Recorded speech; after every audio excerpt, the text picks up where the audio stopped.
This is John Black, Super Chemist. These are my molecular sieves down here. They're 3A, 3 angstrom. I've never used them, but they've been sitting in a box in a bag for like 2-3 years now. So I want to regenerate them just to make sure, because I did this alcohol here. Look at that. Molecular sieves all the way up to there. I should have only had them, a little bit, but I put in twice as much because I didn't know how good they were.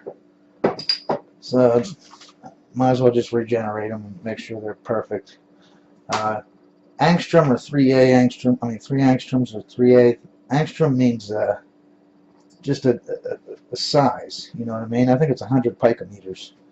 But they use that for, molecule scale stuff, you know what I mean? Like the hydrogen is on a molecule is, 100 picometers or 150 picometers from the carbon atom, that kind of thing. So that 100 picometers, that'd be 1 angstrom. Anyways, we're gonna put this in the oven just like anything you're drying out. You got to be above 212, right? 'Cause that's what temperature water boils at, right? So the lowest you can do this at 250. I don't suggest you do it that low. Molecular sieves really anywhere from 250 to 450 degrees Fahrenheit. I'm going to do it for 400 degrees for 2 hours. And you see I got my round bottom flask here. And I also got a cap. That way as soon as they get done, I can throw them into the round bottom flask, right? Cap it, wait for it to cool down. Now I can use this. See, I got the little vacuum attach. Put it on there and put a vacuum on this just to double check, just to make sure. See what it's like. You can do it both at the same time. Just put these in here and put a vacuum on it and heat it up while the vacuum's on there. But we're going to do it this way. We'll try it next time. I'll do it the other way. So there we go. Well, that's pretty much it. You just heat it up. I put them all into this flask here, and you can see I got a valve on there. I'll put this hose on.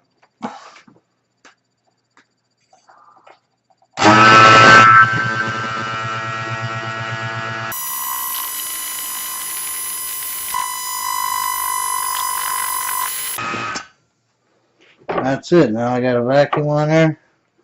Closed up the valve. Now I can store this. I won't get water all in it, you know what I mean? When I want to use it, I can take it out. You know what I need? Put this back on and put another vacuum on it. Alright, I'm going to do what Nerd Rage did in his video and see if this spikes. This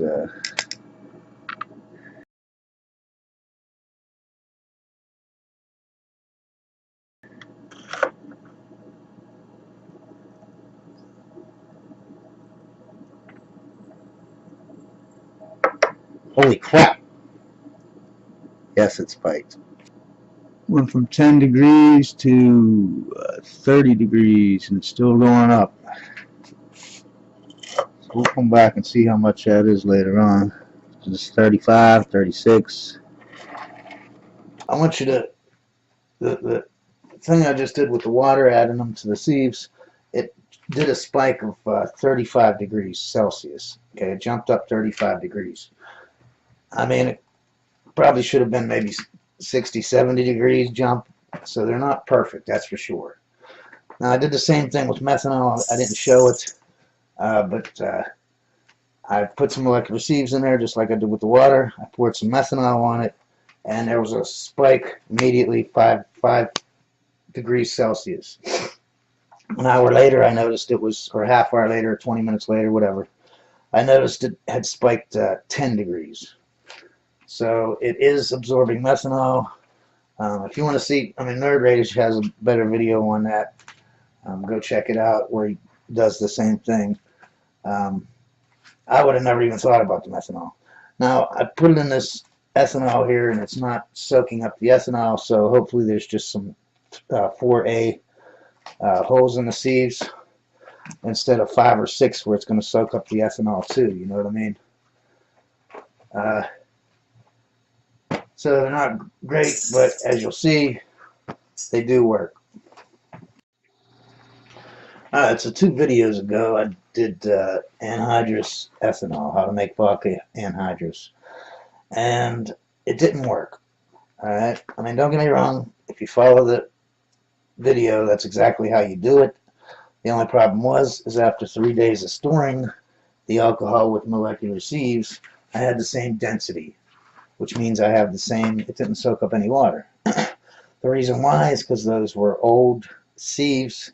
They were sitting in a bag for 2 years. I was just thinking, well, maybe since they were in plastic bags, you know, they didn't absorb that much water.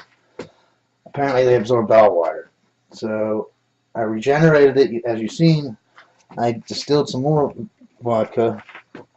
I put the regenerated sieves in there. Now it's only been a day, and it's almost anhydrous. Okay.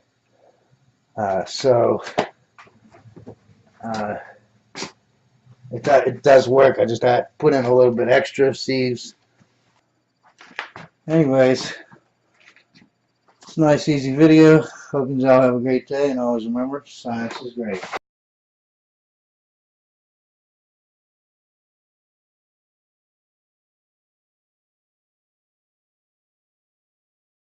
Anyways, I just wanted to show this right here. I don't know if you can see it, but there's a stir rod in there. See how it's vertically standing up and down? The reason I put that in there, that's because when I put more than half or even half of my pot, you know what I mean? You're only supposed to put a half in, not more than half, that's for sure. But even if I put half in, I like to do that with the straw because it helps with bumping. Because if you think about it, if a big bubble creates, it has to slice through that vertical stir rod. And when it does, it will break the bubble. You know what I mean? I'm not saying you can jack it up to 1,000,000 degrees. You know what I mean? There's an extent of how much it'll work. But it'll definitely help when you're worried about bumping on a specific experiment or whatever. See how it just goes straight up and down no matter what?